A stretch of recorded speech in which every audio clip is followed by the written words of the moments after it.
இன்னைக்கு நம்ம மீனே இல்லாத மீன் குழம்பு மீன் போட்டு எப்படி செய்யறாங்க பார்க்க போறோம். அது நான் மீனே இல்லாதன்னு கேட்குறீங்க. நான் இன்னைக்கு இந்த மீன் தாங்க எடுத்திருக்கேன். இந்த டப்பா மீன் பேர் என்ன தெரிஞ்சா நீங்க கமெண்ட்ல சொல்லுங்க.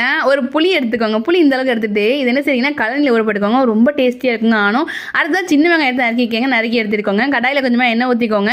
அடுத்தா வெந்தயம் சேர்த்துட்டு வெங்காயம் சேர்த்துட்டு கருவேப்பிலை சேர்த்து நல்லா கலந்து விட்டுக்கோங்க. அடுத்தா மல்லிப்பொடி மிளகாய் பொடி மஞ்சத்தூள் அடுத்தா குழம்பு மிளகாய் தூள் எடுத்து தனியாக வச்சுக்கோங்க. புளியெல்லாம் கரைச்சி எடுத்துக்கோங்க. வெங்காயத்தை நல்லா வதக்கிட்டு தக்காளி சேர்த்துட்டு நல்லா தக்காளி வதங்கிறதுக்காக லைட்டாக உப்பு சேர்த்து தண்ணி ஊற்றி நல்லா கலந்து விட்டுக்கோங்க. இது நல்லா வதங்கட்டும். வதங்கின பிறகு நம்ம எடுத்து வச்சுக்க மசாலா அப்படி இருக்குல்ல அதை உள்ள சேர்த்துக்கோங்க. இந்த மீன் தூணா மீன் சொல்லுவாங்க. இந்த தூணா மீனை உள்ள சேர்த்து நல்லா கலக்கிக்கோங்க. கலக்கிட்டு புளி தண்ணி இருக்கு இல்லையா அதை உள்ள சேர்த்துட்டு நல்லா கலக்குன்னு கலக்கிட்டுக்கோங்க. நல்லா கேட்டியான புளிக்காய்ச்சி எடுத்துக்கோங்க. அதையும் உள்ள சேர்த்துக்கோங்க. நல்லா கலக்கி விட்டுட்டு இதில் டேஸ்ட் பார்த்துக்கோங்க. உப்பு வரப்பு புளிப்பெல்லாம் போதும் பாருங்க. பார்த்துட்டு பத்தலைனா போட்டுக்கோங்க. நல்லா இந்த அளவுக்கு நான் கொதிச்ச பிறகு தனியான தேங்காய் பால் முதல்ல சேர்த்துக்கோங்க. அடுத்ததான் கருவேப்பிலை சேர்த்துட்டு நல்லா ஒரு கொதிச்ச பிறகு நல்லா கெட்டியான தேங்காய் பால் சேர்த்து லைட்டாக ஒரு கொதி வந்துன்னா கருவேப்பிலை சேர்த்து எடுத்துக்கோங்க. அவ்வளோதான். சூப்பரான டேஸ்ட்டில் நம்மளுடைய தூணா மீன் குழம்பு தயாராகிடும். வீடியோ பற்றி லைக்